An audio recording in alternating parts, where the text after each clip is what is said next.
नमस्कार, 6 बजे की 6 बड़ी खबरों में आपका स्वागत है। आज हम बात करेंगे उन 6 बड़ी खबरों के बारे में जो बेहद ही खास और अहम है। सबसे पहले एक खबर विधानसभा से जुड़ी है, जहां आज विधानसभा सत्र की कार्रवाई के दौरान उप मुख्यमंत्री केशव प्रसाद मौर्य और सपा अध्यक्ष अखिलेश यादव के बीच नोकझोंक हो गई। बजट सत्र के दौरान डिप्टी सीएम केशव प्रसाद मौर्य के बयान पर समाजवादी पार्टी के अध्यक्ष अखिलेश यादव भड़क गए। वहीं दूसरी खबर में हम बात करेंगे सीएम योगी आदित्यनाथ की कि आखिर किस तरह से सीएम योगी ने विधानसभा में हुए इस घमासान के बाद अपना जवाब दिया। तीसरी बड़ी खबर है कपिल सिब्बल से जुड़ी। दरअसल आज कांग्रेस पार्टी को एक बड़ा झटका लगा है, क्योंकि कपिल सिब्बल ने आज कांग्रेस का दामन छोड़कर सपा का हाथ थाम लिया। वहीं इससे समाजवादी पार्टी को कैसे और कितना फायदा होने वाला है, इस पर भी हम विस्तार से आपको जानकारी देंगे। वहीं चौथी खबर में हम आपको बताएंगे कि कैसे उत्तर प्रदेश विधानसभा सीटों को लेकर बहस छिड़ी थी। समाजवादी पार्टी के कई विधायकों की सीट बदल दी गई है। पांचवी खबर जुड़ी है ज्ञानवापी मामले से। सिविल जज रवि दिवाकर ने नई याचिका को फास्ट ट्रैक कोर्ट में भेजा है, जिसकी सुनवाई के लिए 30 मई नई तिथि मुकर्रर कर दी गई है। अब इस केस की सुनवाई जज महेंद्र पांडे करेंगे, लेकिन इसके साथ ही इससे जुड़े और क्या कुछ अपडेट्स हैं, इस बारे में भी विस्तार से बात करेंगे। वहीं छठी खबर काफ़ी खास और अहम है, क्योंकि बात महिलाओं के गर्व की है। जी हाँ, आम जीवन में ही नहीं बल्कि अब सेना में भी महिलाएं पुरुषों के साथ कंधे से कंधा मिलाकर चल रही हैं। भारतीय सेना को आज आर्मी कॉर्प्स के रूप में अपनी पहली महिला अधिकारी मिली है, लेकिन ये क्यों इतना खास है, इस बारे में भी विस्तार से आपको जानकारी देंगे। तो चलिए 6 बजे की 6 बड़ी खबरों की तरफ शुरुआत करते हैं।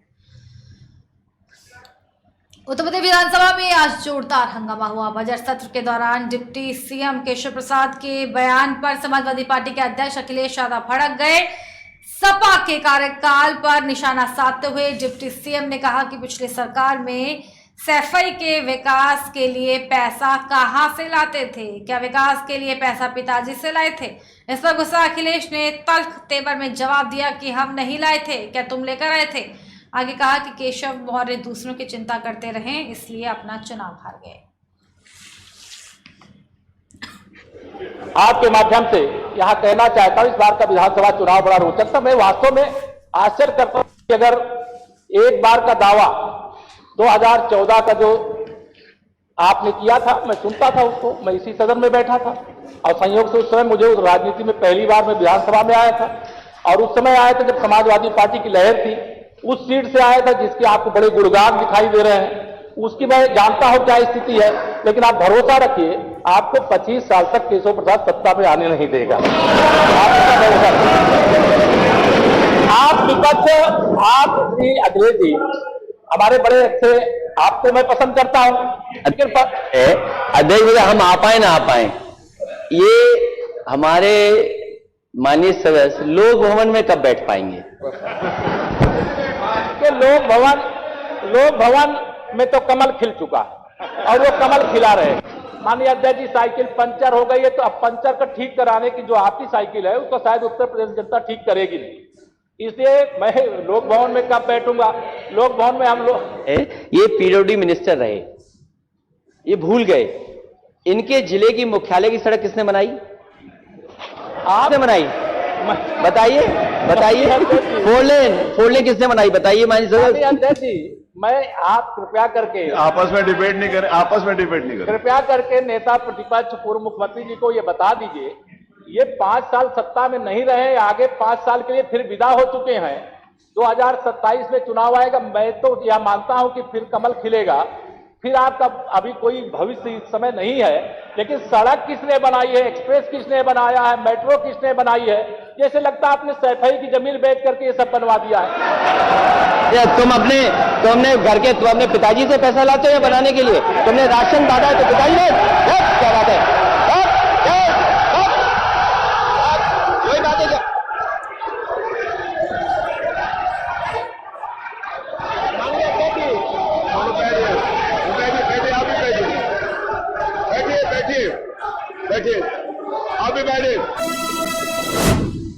विधानसभा में हुए इस घमासान के बाद सीएम योगी ने जवाब दिया। सीएम योगी ने कहा कि सदन में अशोभनीय शब्दों का इस्तेमाल सही नहीं है। सीएम ने कहा 1 घंटे से अधिक पूरा सदन नेता प्रतिपक्ष को शांति से सुनता रहा। सदन में सरकार के उप मुख्यमंत्री बात रख रहे हैं तो ये रनिंग कमेंट्री का क्या मतलब है। एक सम्मानित नेता के प्रति इस तरह की टिप्पणी सही नहीं है। सरकार विकास कार्य कराती है, उसे उस उपलब्धि को कहने में कोई आपत्ति नहीं होनी चाहिए। उन्होंने कहा कि उप मुख्यमंत्री के प्रति इस तरह की भाषा सदन की गरिमापूर्ण नहीं होती। जिस तरह से आचरण करेंगे उसका जवाब मिलना तय है। सहमति असहमति हो सकती है, लेकिन असभ्य भाषा का प्रयोग नहीं करना चाहिए। नेता प्रतिपक्ष की भी बहुत सारी बातें जिस पर आपत्ति कर सकते हैं, लेकिन इस सदन की गरिमा को हमने बरकरार रखा है। इस सदन में और सरकार के उप मुख्यमंत्री अपनी बात को रख रहे हैं, बीच में रनिंग कमेंट्री का मतलब क्या है? और दूसरा, एक सम्मानित नेता के खिलाफ असभ्य शब्दों का प्रयोग हो, तो शब्द का प्रयोग हो, तो ठीक नहीं है। और मैं बड़ी विनम्रता से कहूंगा नेता प्रतिपक्ष को कि आपको इतना उत्तेजित नहीं होना चाहिए। देखिए, सफाई की बात नहीं कर रहा हूं मैं, सवाल सफाई का नहीं है। देखिए, हम लोग भी जो विकास कार्य करा रहे हैं, या आपकी सरकार के समय जो विकास कार्य हुए होंगे, ये हमारी ड्यूटी थी। सरकार सरकार होती है और हर सरकार को अपनी उपलब्धि को कहने का अधिकार है। माननीय उप मुख्यमंत्री जी ने बिल्कुल सही कहा कि विकास, आपने कहा, आप विकास की जब चर्चा हुई तो उन्होंने जो बातें कही बिल्कुल ठीक ढंग से की थी। आपके यहां के दूसरे नेता या जब माननीय उप मुख्यमंत्री का यहां पर भाषण संपन्न होता, उसके बाद अपनी बात आप लोग कह सकते थे। लेकिन देखिए, मैं कल भी देख रहा था, कल माननीय वित्त मंत्री जी यहां पे जवाब देने के लिए खड़े हुए, उन पर जिस तरीके की भाषा का प्रयोग उस समय किया गया, आज फिर हम देख रहे हैं। देखिए, लोकतंत्र में हर सदस्य को सदन में अपनी बात रखने का पूरा अधिकार है, और अगर आप कहेंगे तो कैसे इस बात की अपेक्षा रखते हैं कि इस पार से उसका जवाब नहीं मिलेगा? पूरे 1 घंटे से अधिक समय तक पूरा सदन और खासतौर पर सत्ता पक्ष से जुड़े हुए सभी मान्य सदस्यों ने आपकी बात को बहुत ध्यान से सुना। देखिए, सहमत होना ना होना अपना विषय है, नहीं, सवाल दूसरा नहीं। देखिए, सवाल, देखिए, सफाई भी इसी प्रदेश का हिस्सा। अध्यक्ष महोदय, सवाल ये नहीं है, मैं सुनने को तैयार हूं। अच्छा, मुख्यमंत्री बोल रहे हैं, सफाई भी तो इसी प्रदेश का हिस्सा है। नहीं, सफाई, देखिए, भाषा आप उसको बाद में बोल सकते हैं। देखिए, हमारी सहमति असहमति हो सकती है, देखिए, हमारी असहमति असहमति हो सकती है किसी बात पर, हम बाद में इस बात को करेक्शन करा सकते हैं, लेकिन तो मैंने शब्द का प्रयोग नहीं किया जाना चाहिए और किसी भी असभ्य भाषा का प्रयोग नहीं होना चाहिए। और मैं माननीय अध्यक्ष जी से अनुरोध करूंगा कि अगर इस प्रकार की शब्दावली प्रोसीडिंग का हिस्सा बनी है तो कृपया उसको हटवा दें, क्योंकि ये गलत परंपरा होगी और मैसेज का देश के अंदर खराब जाएगा। हमें हमेशा इस बात को ध्यान में रखना होगा, सदन की मर्यादा का ध्यान हर हाल में बनाए रखना होगा। दूसरा, जब एक सदस्य बोल रहा हो तो सदस्य के बीच, और खासतौर पर उप मुख्यमंत्री बोल रहे हैं, तो बीच में रनिंग कमेंट्री करना, बीच में धमकी देना, ये चीजें ठीक नहीं है। और मुझे लगता है सदन की मर्यादाएं इससे आहत होती हैं, कोई भी इसको नहीं स्वीकार करेगा। और मैं विनम्रता से कहूंगा, माननीय नेता प्रतिपक्ष को उनका सम्मान है, वे सबसे बड़े विपक्षी दल के नेता हैं, और मुझे लगता है कि इस मर्यादा की अपेक्षा केवल सत्ता पक्ष से ही न करें, विपक्ष भी उस मर्यादा का पालन करेगा तो दोनों का सम्मान बना रहेगा, और यह सम्मान दोनों का बना रहे। देखिए, सहमति और सहमति लोकतंत्र की ताकत है। या आवश्यक नहीं, हम ये नहीं कहता हमारी बात से सहमत हूं, या मैं ये भी नहीं कह सकता कि मैं आपकी बात से सहमत हूं। जब मेरी बारी आएगी, मैंने तो पूरे 1 घंटे तक आपकी बात को सुना। मेरी बारी, जब मेरे दल की ओर से मेरी बारी लगाई जाएगी, मैं उस दिन अपनी बात को यहां पे रखूंगा। मैंने आपके पूरे भाषण को इसलिए सुना ही नहीं, प्रोसीडिंग मंगाऊंगा, फिर देखूंगा, उसका पूरा जवाब भी दूंगा यहां सदन पे। और मैं उम्मीद करूंगा कि सभी विपक्षी नेतागण उस दिन यहां पर हमारी बात को भी सुनेंगे। लेकिन एक सरकार के वरिष्ठतम नेता में से एक और उप मुख्यमंत्री, जो लगातार दूसरी बार उप मुख्यमंत्री हो रहे हैं, उनके द्वारा अपनी बात को रखा जा रहा हो, मुझे लगता है शालीनता से हमें सुनना चाहिए। अगर हमें लगता है गलत हो रहा है, देखिए बहुत सारी चीजें अगर हम भी इस बात को कहते, बहुत सारी चीजें नेता प्रतिपक्ष भी ऐसी थी जो आपत्तिजनक हो सकती थी, हमने सुना। नहीं, हमें जो स्वीकार करना हो वो स्वीकार करेंगे और उसका जवाब देंगे भी, लेकिन बीच में इस तरीके की उत्तेजना दिखाना उचित नहीं है। देखिए माहौल इससे खराब होता है, अनावश्यक रूप से बाहर मैसेज खराब जाता है। हमारे बारे में टिप्पणियां होती हैं, सदन के बारे में टिप्पणी होती है, हर एक सदस्य की मर्यादा भंग होती है और सदस्य की इसका सम्मान बाहर तार तार होता है, पब्लिक में इसका मैसेज खराब होता है और इस प्रकार की शब्दावली का प्रयोग न हो। और अगर ये तो शब्द का प्रयोग हुआ है तो मैं आपसे अनुरोध करूंगा कि कृपया इसको सदन की प्रोसीडिंग का हिस्सा कतई न बनाने दिया जाए, क्योंकि ये आने वाले समय में नजीर बनेगा। फिर यही होगा जो इससे पहले इस सदन में होता रहा है, उस चीज को हर हाल में रोकना होगा। और मैं आपसे विनम्र अनुरोध करूंगा कि ये रनिंग कमेंट्री, बीच में धमकी देना, ये चीजें बंद होनी चाहिए। अच्छा होगा कि कपिल सिब्बल ने कांग्रेस पार्टी को बड़ा झटका दिया है। उन्होंने समाजवादी पार्टी के समर्थन से निर्दलीय उम्मीदवार के तौर पर राज्यसभा चुनाव के लिए नामांकन भरा। इसके बाद लखनऊ में उन्होंने बताया कि कांग्रेस से उनका इस्तीफा 16 मई को ही हो चुका था। नामांकन के दौरान उनके साथ सपा अध्यक्ष के साथ साथ पार्टी के प्रमुख महासचिव रामगोपाल यादव और अन्य वरिष्ठ सपा नेता मौजूद थे।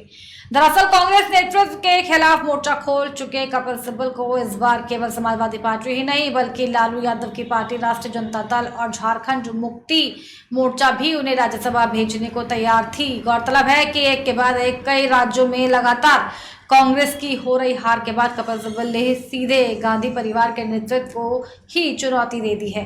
यही वजह है कि इस बार कपिल सिब्बल का कांग्रेस के खेमे से राज्यसभा भेजे जाने की कोई गुंजाइश नहीं थी। इसी के चलते सिब्बल समाजवादी पार्टी, आरजेडी और जेएमएम के संपर्क में थे। आइए आपको बता दें कि आखिर क्यों ये तीनों ही पार्टियां सिब्बल को राज्यसभा भेजने को राजी हैं। असल में सिब्बल का तमाम कानूनी मामलों में इन दलों के नेताओं के लिए अदालतों में मजबूती से मुकदमे लड़ना उनके पक्ष में गया। बात तो ये है कि मैं यहाँ जो नॉमिनेशन फॉर्म जो मैंने भरा है वो निर्दलीय का भरा है। अच्छा, निर्दलीय का भरा है, इंडिपेंडेंट का भरा है। और मैं आभारी हूँ अखिलेश जी का कि उन्होंने मेरा समर्थन दिया है। As an independent, I'll be going to the Rajya Sabha after scrutiny and everything is in order. I am deeply, deeply grateful to Akhilesh ji. I also wish to convey my gratitude to Azam Khan for the support that he has given me, not just now, but over several years.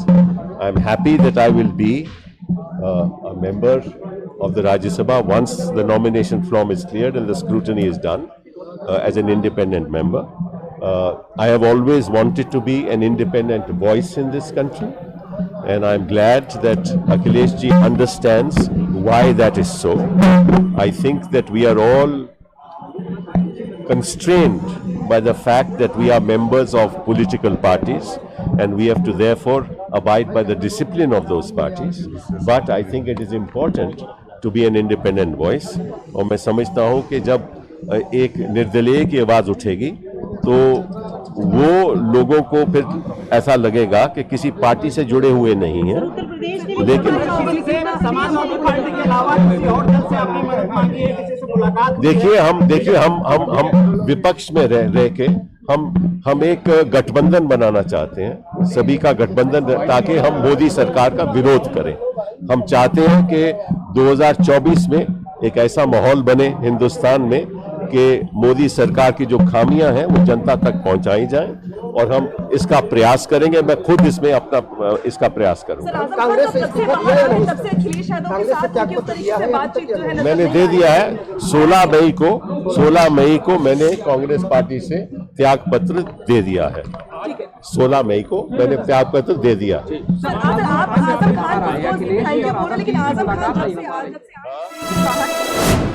Uttar Pradesh विधानसभा में Samajwadi party के कई विधायकों की seat बदल दी गई है। पहले से आवंटित सीट में बदलाव किया गया है। इस दौरान समाजवादी पार्टी विधायक दल के मुख्य सचेतक मनोज पांडे भी मौजूद रहे। सपा सदस्यों ने पार्टी के अध्यक्ष अखिलेश यादव से सीटों को लेकर अपनी अपनी दिक्कतें बताई थी।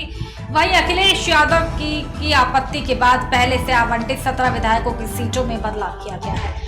जानकारी के मुताबिक समाजवादी पार्टी के स्वामी ओमवेश, श्याम सुंदर, गीता शास्त्री, विजमा यादव, अभय सिंह, समरपाल सिंह, अनिल कुमार, सैयद खातून समेत करीब 17 विधायकों की सीटें बदल दी गई हैं। समाजवादी पार्टी के विधायक ब्रजेश कठेरिया ने पहले ही आवंटित अपनी सीट पीछे होने की बात उठाई थी। समाजवादी पार्टी के विधायक ब्रजेश कठेरिया का कहना है कि वे 3 बार से विधायक है, फिर भी सीट पीछे को मिली है।